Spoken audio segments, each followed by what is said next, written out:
बिल्कुल तूफान आने से पहले वाली शांति मची हुई है और इसी शांति के बीच जोहान अपनी माँ से मिलता है, डेनियल अपने दोस्तों से मिलता है। मतलब ये सारे लोग यहाँ पर अपना रियूनियन खेल रहे होते हैं। लेकिन इसके बाद फाइनली हमें जेम्स का बॉयफ्रेंड देखने को मिलता है जो जुनगो के साथ मीटिंग करने आया है और इसका नाम है गीते किम। कुछ जगहों पर कीते किम।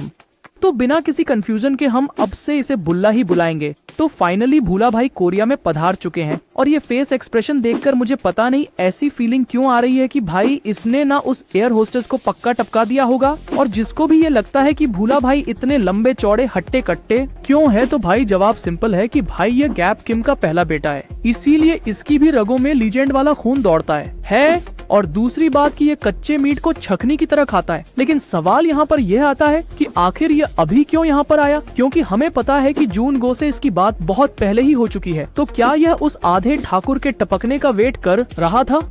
क्योंकि भाई इसने इन तीनों ने मिलके जब ग्यपयोंग किम का गेम बजाया था ना, तो वो सारे सबूत इस आधे ठाकुर ने ही गायब किए थे। तो इस बुढ़े के पास पूरा कंट्रोल था कि उस सबूत को ऊपर नीचे करके इसके बदले भूला भाई को ब्लैकमेल करें। और ऊपर से ये बंदा उस टाइम पर भी साउथ कोरिया की वांटेड लिस्ट में था। लेकिन इसके अलावा हो भी सकता है कि गीते किम यहाँ पर अपना अनफिनिश्ड बिजनेस पूरा करने आया हो। लेकिन यह देखना काफी ज्यादा दिलचस्प होगा कि जब उसका बातचीत उसके पुराने पार्टनर प्लस नए टिकट होकर जेम्स ली से होगा। और इसके अलावा मुझे इस बात की काफी ज्यादा संभावना लगती है कि यह बंदा जैक किम को मार देगा।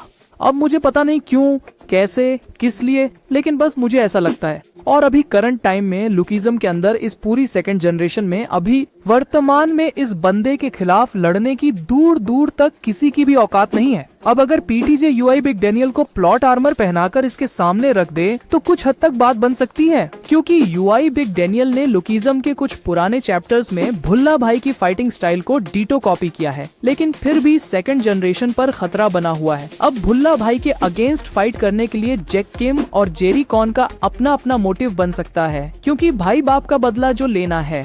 पर फिर भी भुल्ला भाई के सामने इनकी कोई औकात नहीं है अनटिल एंड अनलेस ये लोग रिपोर्टर किम के आगे हाथ पैर जोड़कर उन वीडियो क्लिप्स को हासिल कर ले जिसमें उनके पप्पा लोगों की फाइट की रिकॉर्डिंग है। लेकिन यार इतने से भी कुछ नहीं होगा। अगर सेकंड जनरेशन का लीजेंड बनना है तो अपनी लिमिट्स को तोड़ना होगा। लेकिन अब बात कर लेते हैं हमारे गनी भाई गनपार्ट की, जिनको पीटीजे अब पूनम के चांद की तरह दिखाएगा। मतलब 2, 4, 5 चैप्टर्स के बाद एक बार, क्योंकि हर भाई ने तो विजिटर्स को भी मिलना मना कर दिया है। पर अगर हमारा ओजी मास्टरपीस या फिर बड़ी वाली क्रिस्टल गन के पास विजिट करने जाए तब जाकर हमें कुछ दिख सकता है। पर अभी भी कुछ ऐसे सवाल हैं जिनके कुछ जवाब हमें लुकिज्म के भविष्य के चैप्टर्स में मिलेंगे या फिर उन्हीं चैप्टर्स के फ्लैशबैक वाले अतीत में, कि आखिर गीते किम ऐसा क्यों है और अब जोंगो के साथ मिलकर वो कौन सा अपना नया अंडरवर्ल्ड बिजनेस लॉन्च करेगा। और हो सकता है कि गीते किम के फ्लैशबैक में हमें ग्यपयोंग किम और उसके पास्ट की स्टोरी दिखाई जाए कि आखिर ऐसा क्या हुआ